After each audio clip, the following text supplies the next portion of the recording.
கூடிய இடம் அப்படிங்கிறதுமே இந்த காலம் வந்து ஒரு சனி திசை நடக்கக்கூடிய காலம் அப்படிங்கிறனால நரம்பு சம்பந்தமான பிரச்சனைகள், அதாவது நாம் எதிர்பார்த்தது வந்து பார்த்திங்கன்னா காலதாமதமாகி கிடைப்பது, அதே போல் மறைமுக எதிர்ப்புகள், மறைமுக எதிரிகள், போட்டிகள், இந்த மாதிரியெல்லாம் கொஞ்சம் மன அலைச்சலை, மன உளைச்சலை வந்து கொடுக்கும். அதனால் வந்து சோர்வு, தூக்கமின்மை இந்த மாதிரி சந்திக்கிறதுக்கு ஒரு லைஃப் ஸ்டைல் சம்மந்தமான ஒரு பிரச்சனையை சந்திக்கிற மாதிரி இருக்கும். நீங்கள் எதை செய்கிறதுக்கு முன்னாலே நல்லா திட்டமிட்டுட்டு அந்த ஒரு காரியத்தை பண்ணும்போது வரக்கூடிய வெற்றி, வரக்கூடிய சிறிய அந்த தடை அப்படிங்கிறது பெரிய அளவில் நம்மளை பாதிக்காது. அப்படிங்கிறனால ரேவதி நட்சத்திர நண்பர்கள் ஆரோக்கியத்துக்கு இம்பார்ட்டன்ட் கொடுத்தீங்க அப்படின்னா மற்றபடிக்கு எல்லாமே ஆட்டோமேட்டிக்காக நடக்கும். அதுக்கான ஒரு காலமாக இந்த காலம் இருக்குது.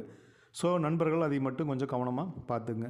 இந்த மார்ச் மாதம் இன்னும் ஒரு சிறப்பான ஒரு மாதமாக மாறுறதுக்கு என்ன செய்யணும் அப்படின்னு சொல்லி பார்த்தா, வியாழக்கிழமை உங்களுடைய ராசிநாதனான குரு பகவான் வழிபாடு தவறாமல் நீங்கள் செய்யுங்க. நீங்கள் குரு பகவான் வழிபாடு செய்கிற அதே அன்னைக்கு நவகிரகத்தில் இருக்கக்கூடிய புதன் பகவான்